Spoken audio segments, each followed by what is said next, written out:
He is one of the world's best and arguably most iconic chefs, largely thanks to shows like Kitchen Nightmares, Behind Bars, Hell's Kitchen, and my personal favourite, Gordon, Gino and Fred, to name a few. But he also has a cracking watch collection, I kid you not.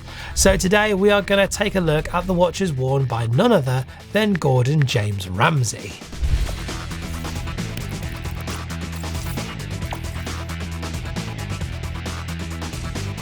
Welcome back to the WatchGecko channel, all of you watch heroes and nerds. As always, I'm your hyperactive presenter Chris, and today on the platter, I have 11 stunning watches for you. Now, before we take a look at Chef Ramsay's collection, I have to tell you that the WatchGecko store is the best place if you're looking for a new watch strap or accessory. Scan the QR code or visit the link in the description to find out more. Okay, let's get into the video, shall we? We're kicking off this list with one of my favourite brands, IWC. Gordon wears this, the Mark 18 edition tribute to Mark 11. Reference number here is IW327007. It is a great looking simple pilot's watch that feels more British RAF inspired than German Flieger. Now, he actually wore this one on the second appearance in the sensational Hot Ones. For those of you who don't know what that is, it's a YouTube channel where celebrities get interviewed whilst eating increasingly spicy wings. I love it, and personally I would love to do a Hot One style video for WatchGecko. Let me know if you would like to see that in the comments below. But back to this watch, it goes for around £4,000 to £4,500. So here is a Rolex I've happened to see him wear a few times on his cooking programs, and funny enough, it was also in John Mayer's watch collection too.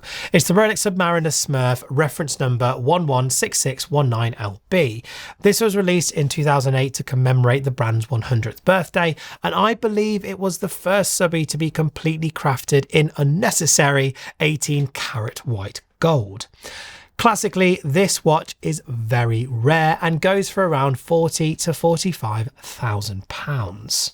From two brands we love to another brand we absolutely love, Breitling. Honestly, he has good taste, doesn't he? Gordon's next watch is this, the Breitling Chrono Avenger M1 E73360. Now, I've said many times that the Avenger line is arguably the most underrated line from the Breitling family. I used to own the Avenger White Dial GMT, and to this day, it's the only watch I genuinely regret selling. Now, this one is powered by Breitling's Caliber 73 Super Quartz movement with a date at the 4:30 position.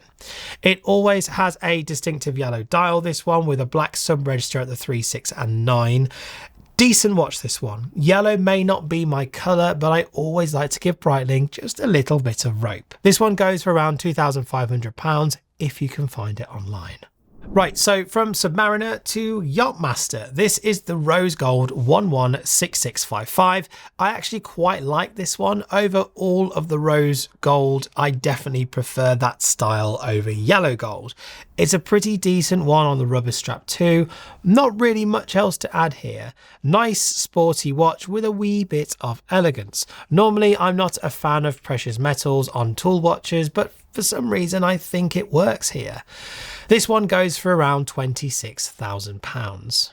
Okay, so we're going to cap off the first Rolex trilogy here with the highly sought after Rolex transitional dial. It's the Rolex Explorer 2, reference 16550. This one has a creamy dial with the still older red GMT hand, so not the orange of the modern day. He's been pictured on X a few times with this here. It's a nice vintage Rolex. It goes for around £6,500 to £9,000, again dependent on age and condition. Okay, let's take a break from Rolex and instead look at the Holy Trinity here with the Audemars Piguet. This one is the code 1159 self-winding tourbillon. Straight off the bat, this is the most expensive watch on today's list, going for a whopping £115,000 to £120,000. Of course, this one is a very expensive dress watch, so precious metals are definitely a must. Firstly, the black dial is onyx with pink rose gold accents, and secondly, the case construction is 18-karat white gold. Stunning, but also very pricey. Next up, we have one of the most iconic 90s divers, worn by none other than Pierce Brosnan's James Bond. This is the Omega Seamaster Professional Chronometer 300 meters. Now, this isn't the quartz GoldenEye model, but the later Tomorrow Never Dies. The big difference? quartz movement is replaced by an automatic. This model is designated the 253-18000 and has been seen on the wrist at various events and is also pretty affordable. In fact, dependent on age and condition and of course choice of movement, you can get a Seamaster 300 for as little as £1,500.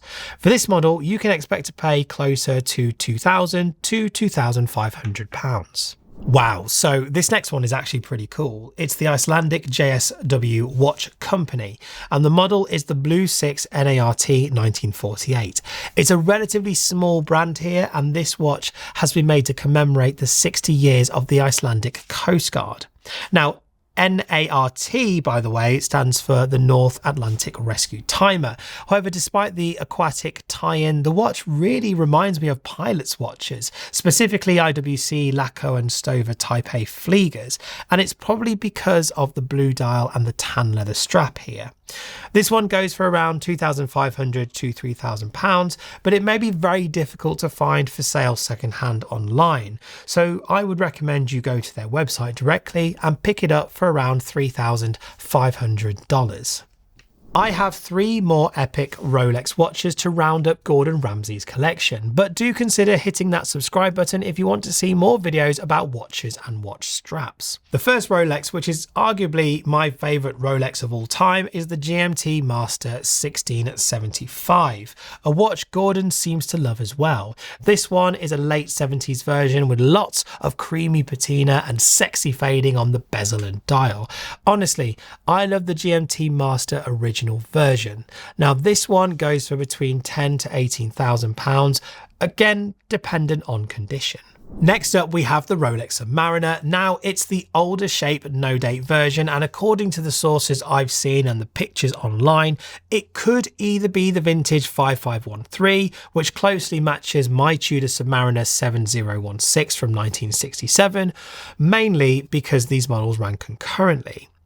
The other model it could be is the old shape subby, the 14060, another Submariner I would buy and wear. In fact, it's probably the better choice of the old designs if you want to use your watch for swimming and, you know, actually diving. It also has the updated sapphire crystal and a better movement too, but as it's a more modern Rolex, it's actually a little cheaper of the two. So for the 5513, expect to pay around £12,000 to £18,000, but when it comes to the 14060, it comes in at around £6,500 to £8,000. Again, say it with me folks, dependent on age, condition and whether it's a full set or not.